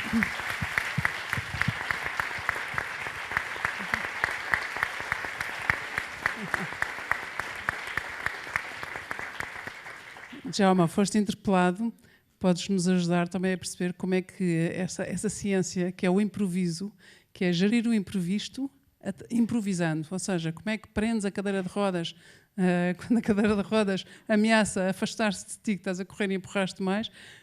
Sim, isso nos aconteceu num dos treinos que estávamos a treinar e eu estava a empurrar a cadeira numa descida e escorreguei um bocadinho do pé e de repente pensei, e se a cadeira se solta? Nunca mais vejo uma falda, né? Imaginem nos túneis do Saldanha, né? Tipo, a largo no Campo Grande e a vejo no Atrium. E então tivemos que inventar um sistema de uma corda, uma espécie de segurança. Isto é como tudo, né? Em cada passo que damos há uma dificuldade a passar. E isso nos faz crescer. E isso faz com que essa dificuldade a seguir não seja importante, porque já está superada. Mas há de haver mais. E eu acho que o arriscarmos a ser cuidadores, a ajudar as pessoas, nos leva a isso, a crescer precisamente por causa disso. Quanto mais passos dermos, as dificuldades são maiores e mais as vamos superar. E são maiores e mais as vamos superar. Por isso olhamos para pessoas assim e achamos que é incrível, que são pessoas incríveis. Porque o grau de superação que eles têm que ter é muito maior do que qualquer um de nós. Então isso é a grande diferença. Para nós tentarmos atingir um nível de humanidade que acho que seja aceitável, não há melhor maneira do que juntarmos, ajudarmos e superar as coisas juntos uns com os outros. É a melhor maneira, do meu ponto de vista.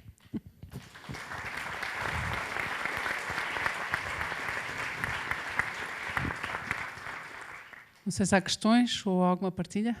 Está ali uma pessoa, duas pessoas. Eu acho que ainda temos 10 minutos e depois tenho só uma pergunta final para o Salvador, mas em 10 minutos temos... pedia só que dissessem o nome, não sei. Está-se a ouvir? Ouve. Sim. Eu trabalho na Fidelidade e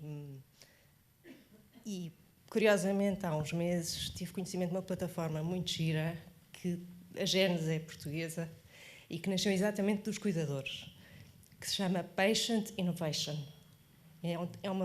No fundo é uma plataforma na internet de partilha de inovação, em que inovações do género do exoesqueleto ou, por exemplo, uma inovação a nível cardíaco, que foi o próprio doente que estava condenado a 2 anos de vida, que quer dizer, sou engenheiro, não penso viver só mais 2 anos, vou pensar em alguma coisa para resolver a minha doença. E ele, em parceria com o médico que estava a tratar dele, desenvolveu uma inovação que foi testada, foi implantada, passados 10 anos, quando ele festejou os anos, passados 10 anos dessa inovação, já tinha na sua festa de mais 10 ou 15 pessoas com o mesmo implante. E isto está a acontecer nos nossos dias. No fundo, há todos os dias inovações de alguém que é criativo, que lida com o problema, e é um bocadinho o nosso ditado, a necessidade aguça o engenho, e quer seja o próprio doente, quer seja o cuidador, quer seja o médico, criam algo que melhora a qualidade de vida do próximo. E o que é inovado aqui em Portugal é partilhado e nos Estados Unidos é aplicado. E o inverso também acontece. No outro dia era um miúdo que nasceu sem um braço e, através de uma impressora 3D, numa tarde, um conjunto de pessoas fizeram uma prótese que custou 17 euros. Pronto, era só isso. Muito obrigada. Ia-lhe pedir para passar. Não, precisava do... ali.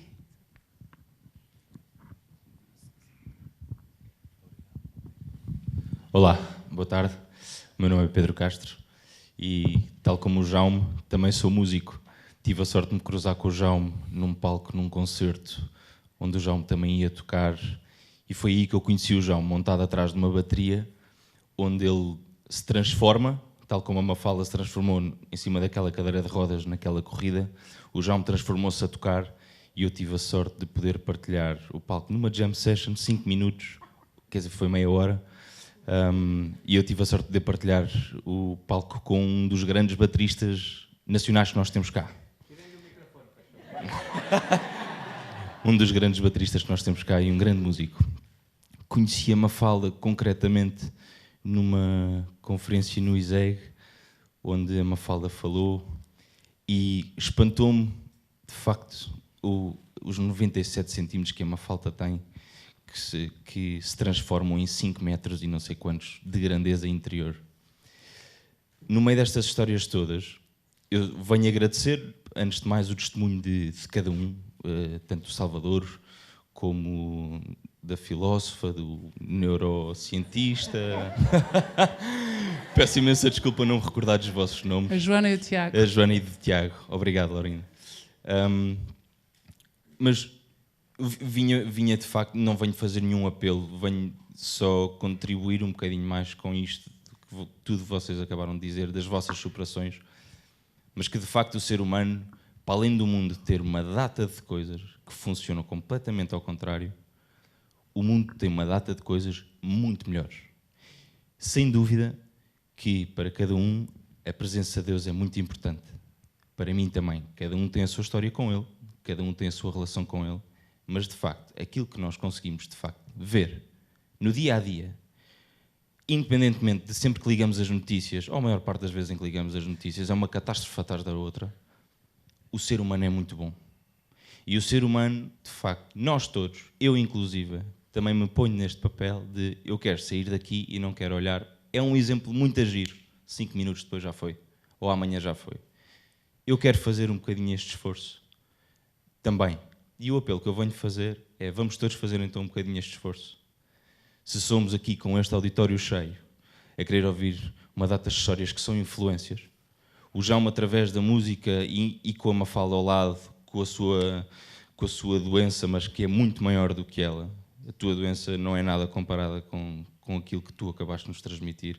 Até o facto de Salvador ser tetraplégico, pá, as tuas rodas andam muito mais rápido, sem dúvida, do que estares aí sentado todos os dias. E todos nós podemos contribuir. Portanto, venho agradecer não só o vosso testemunho, não só o vosso exemplo, mas a vossa influência. Obrigado. Muito obrigada, Pedro.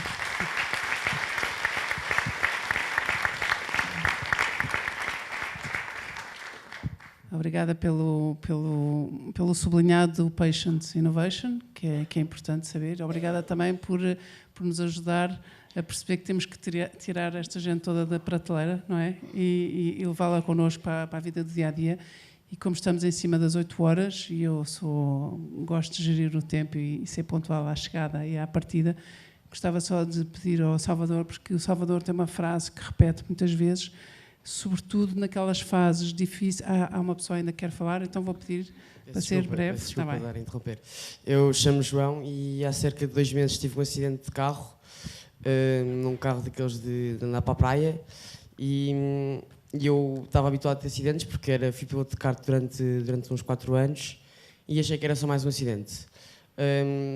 Lembro-me de ter chegado ao hospital, leve, e depois daí não me lembro mais nada até ter sido acordado mais tarde. Não entrei em coma, mas estive com drogas, as anestesias todas, e assim que acordei, eu não me preocupei tanto comigo.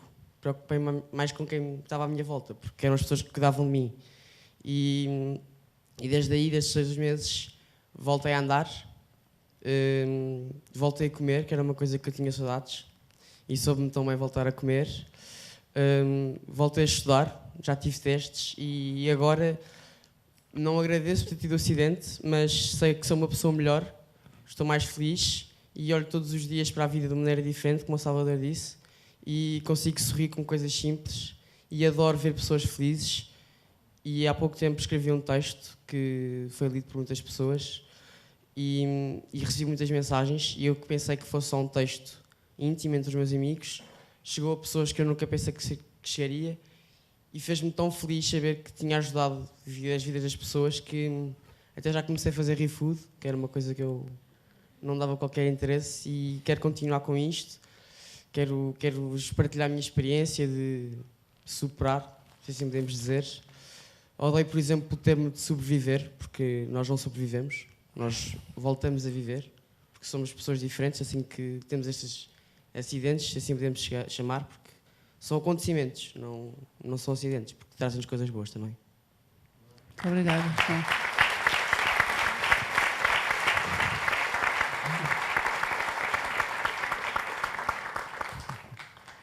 Vocês deixam-nos sem palavras, mas ainda bem que estamos perto do fim, porque realmente é difícil falar. É como dizia há bocado a Joana, é difícil pôr palavras a seguir aos testemunhos e à interpelação de cada um.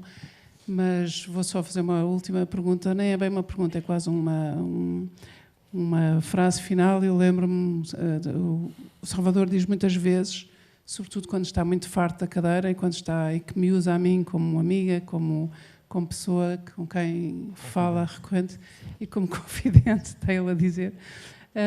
Mas diz-me, eu digo ao Salvador, como é que tu consegues? Como é que consegues? Ele diz, Laurinda, eu consigo porque eu tenho uma obsessão com aquilo que eu consigo, com aquilo que eu posso. Eu não posso pensar em nada daquilo que eu não posso.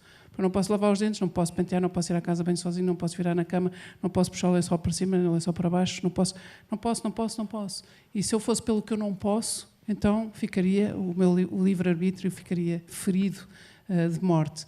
E esta frase e esta obsessão que o Salvador tem com aquilo que pode e com este sentido de gratidão é um eco muito forte em mim e que eu gostava de partilhar convosco, espero que ele não me leve a mal, e gostava que ele me dissesse das 3 coisas que agradece hoje, quais são as que ele está a pensar agradecer, sem o devassar.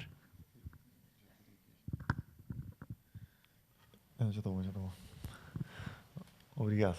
Olha, uma das coisas é estar grato por poder fazer esta última mensagem.